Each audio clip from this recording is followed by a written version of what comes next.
بسم اللہ الرحمن الرحیم۔ سیدہ وظائف چینل کے ساتھ میں ہوں سیدہ سعدیہ ہنا، مکمل کامل اور مجرب وظیفوں کے ساتھ حاضر خدمت ہوں۔ آج آپ کے لیے بہت ہی مختصر مگر پر اثر وظیفہ لے کر حاضر خدمت ہوں، جسے صرف آپ نے ایک دن ہی پڑھنا ہے، اور اس پڑھنے کی تاثیر کو آپ خود اپنی آنکھوں سے دیکھیں گے کہ لوگ دروازہ کھٹکھٹا کر آپ کو پیسے دے کر جائیں گے، یعنی آپ کو کسی کے دروازے پر جانے کی ضرورت نہیں پڑے گی، کسی کا محتاج نہیں ہونا پڑے گا۔ اللہ تعالیٰ آپ کی مدد اپنے انداز سے کرے گا، اپنی سخاوت کے ساتھ کرے گا، اپنی شان کے مطابق کرے گا۔ بہت دولت مند ہو جائیں گے انشاءاللہ تعالیٰ، بہت امیری آپ کو ملے گی۔ ہو سکتا ہے روزگار کے ذریعے، کاروبار کے ذریعے، کسی بھی کام کے ذریعے غائب سے یا ظاہر سے آپ کے لیے کچھ بھی انتظام کرے، لیکن آپ کو انشاءاللہ تعالیٰ دولت مند ضرور کرے گا۔ آپ کو لاکھوں نہیں اربوں ملیں گے۔ یہ میرا دعویٰ نہیں، آپ سے وعدہ ہے کہ انشاءاللہ تعالیٰ اس وظیفے کی برکتیں خود آپ اپنی آنکھوں سے دیکھیں گے۔ ایک بار میں نے یہ وظیفہ کسی ایسی بہن کو دیا تھا جس نے نکاح کرنا تھا، لیکن ان کے پاس اسباب نہیں تھے، سارے رشتہ داروں سے پوچھ کر وہ تھک چکے تھے، تو انہوں نے اس وظیفے کو کیا۔ اللہ نے اپنی شان کے مطابق مدد فرمائی۔ یقین کیجئے کہ کوئی فرشتہ نما انسان ان کے گھر میں آیا، دروازہ کھٹکھٹایا، انہوں نے پیسے دے کر چلا گیا۔ نہ اس نے اپنا پتہ بتایا، نہ اس نے نام بتایا، بس اس نے یہ کہا کہ اپنے والد محترم کو یہ رقم دے دیجئے گا، ٹھیک ہے۔ اور جب انہوں نے نام پوچھا تو اس آدمی نے کہا کہ وہ خود سمجھ جائیں گے۔ آپ یقین کیجئے کہ وہ لوگ اس قدر خوش تھے، اللہ تعالیٰ نے ایسے بہترین اسباب سے مدد فرمائی کہ کسی کو کانوں کان خبر بھی نہیں ہوئی، نہ انہیں کسی ذلت اور محتاجی کا سامنا کرنا پڑا۔ تو اگر آپ چاہتے ہیں کہ آپ لوگوں کے دروازوں پر نہ جائیں، اللہ تعالیٰ اپنی شان کے مطابق آپ کی مدد فرمائے، تو چپ کر کے اس وظیفے کو کر لیجئے، کسی کو بتائے بغیر خاموشی سے اپنے رب کے ساتھ رابطہ قائم کیجئے، اس سے مانگیے، انشاءاللہ وہ آپ کو مایوس نہیں کرے گا۔ آپ نے کرنا کیا ہے، کس طریقے سے اس وظیفے کو پڑھنا ہے۔ سب سے پہلے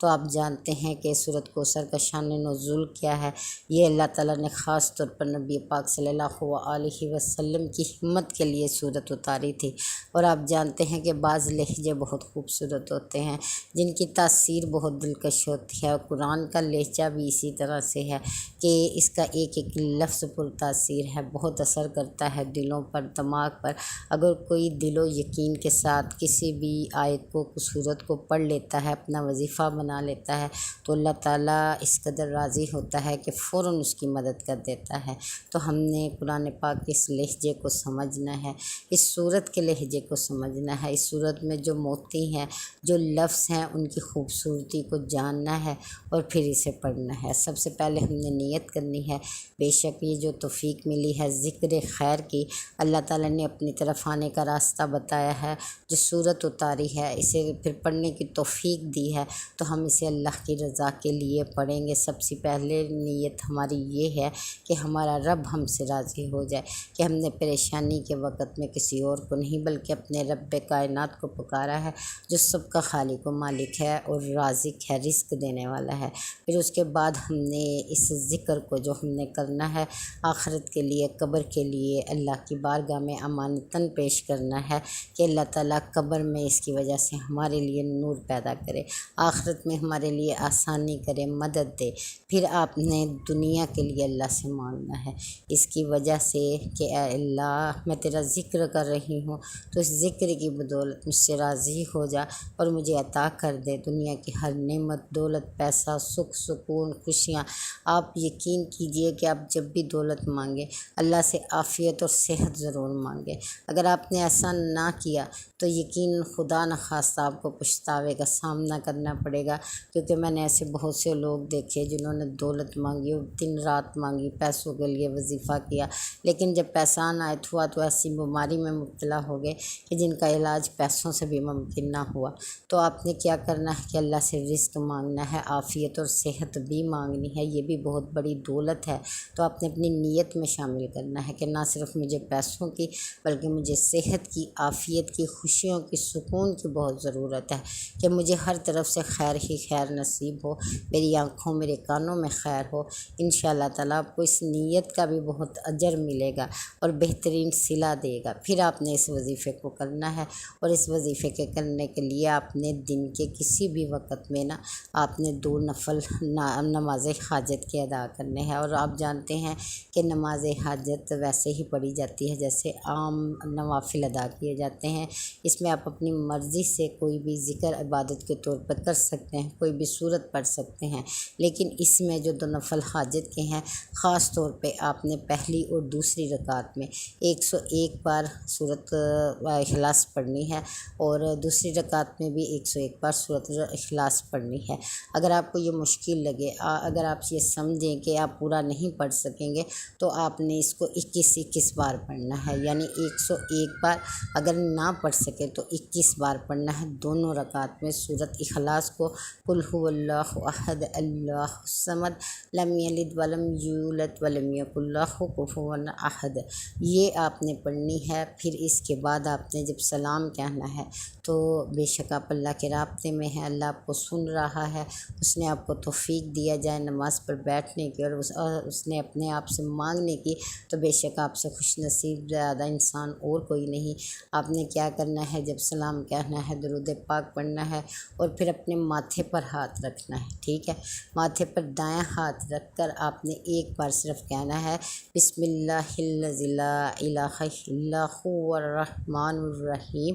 اللہم اذہب عنی الہم والحزن، ٹھیک ہے۔ یہ میں آپ کو لکھا ہوا بھی اسکرین میں دکھا دوں گی، آپ اسکرین پر دیکھ سکیں گے، ٹھیک ہے۔ پھر آپ نے کیا کرنا ہے، اس کو پڑھنے کے بعد صرف ایک بار پڑھ لیجئے یا 3 بار پڑھ لیجئے، اور اس کا مطلب کیا ہے کہ اللہ کے نام سے شروع کرتی ہوں جو بڑا مہربان اور رحم کرنے والا ہے۔ اے اللہ مجھ سے دور کر دیجئے تمام غم، پریشانی اور تنگ دستی۔ پھر اس کے بعد آپ نے کیا کرنا ہے، 134 بار، صرف 134 بار اول و آخر درود ابراہیم پڑھ کر آپ نے درود ابراہیم 11 کی تعداد میں پڑھنا ہے، اور پھر اس کے بعد آپ نے سورت کوثر پڑھنی ہے، اور اسی طرح سے پڑھنی ہے جیسے باقی وظائف کے متعلق میں آپ کو بتاتی ہوں۔ بہت رک کر سمجھ کر محبت سے پہلے اس کا لہجہ سمجھیے، اور پھر اس کی محبت دیکھیں، لفظوں میں جو اللہ تعالیٰ نے ڈارس دی ہے، حوصلہ دیا ہے، وہ دیکھیے، تو آپ سمجھیے کہ رب کی ذات آپ کو حوصلہ دے رہی ہے۔ بے شک آپ کا دشمن،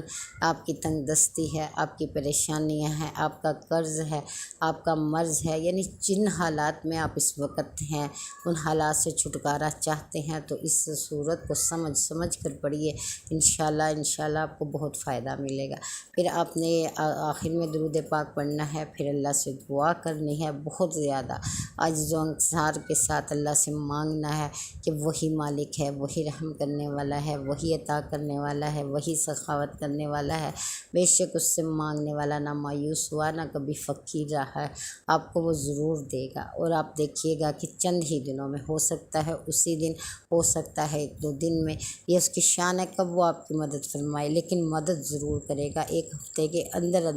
آپ دیکھیں گے کہ آپ کو جتنی رقم کی ضرورت تھی، اللہ نے اپنی شان کے مطابق اسے بڑھا چڑھا کر آپ کے لیے مخصوص کر دیا، آپ کو عطا کر دیا، آپ کی قسمت میں لکھ دیا۔ بس آپ نے مانگنا فقیروں کی طرح ہے، بہت لاچاروں کی طرح، بے بس اور عاجزوں کی طرح، اور پیسے مل جائیں گے انشاءاللہ تعالیٰ۔ اور ملنے کے بعد آپ نے تکبر نہیں کرنا، اس میں سے کسی غریب کی مدد کرنی ہے، یہ نیت آپ نے پہلے کرنی ہے کہ جو بھی مجھے رزق ملے گا اس میں سے میں کسی غریب کی مدد کروں گا، اور جتنے آپ کو پیسے ملے اس میں سے اسی حساب سے مدد کیجیے گا۔ یہ نہ ہو کہ مانگنے آپ خود مانگے تو لاکھوں مانگے، اور جب دینے پر آئے تو آپ 100 کا نوٹ پکڑا دیجیے، کسی کو راشن ڈلوا دیجیے گا، کسی کا کوئی نہ کوئی ایسا مسئلہ ہوگا جیسے اسکول کی فیس، اور یا مسجد میں نلکا، یا کوئی بھی ایسی چیز جو آپ کو لگے کہ یہ آپ کے پیسوں کے مطابق ہے، اس میں سے اتنے پیسے نکال لینے چاہیے، تو آپ یہ کام ضرور کیجیے گا، اس کی نیت کیجیے گا، انشاءاللہ اللہ آپ کی مدد فرمائے گا۔ بہت ہی پیارا، مختصر اور پراثر وظیفہ ہے، اسے ضرور کیجیے گا ایک بار، انشاءاللہ اللہ تعالیٰ آپ کو مایوس نہیں کرے گا، بے شک وہ کسی کو بھی مایوس نہیں کرتا۔ تو اس کے لیے دعا بھی کیجیے گا، آپ جب بھی وظیفہ کریں، جب بھی کوئی ذکر کریں تو تمام مومنین کے لیے دعا کیجیے کہ اللہ جہاں جہاں پریشان لوگ ہیں اللہ ان کی پریشانیوں کو دور فرمائے، اللہ سب کے لیے رحمتوں کے دروازے کھلے، برکتیں عطا کرے، آمین ثم آمین۔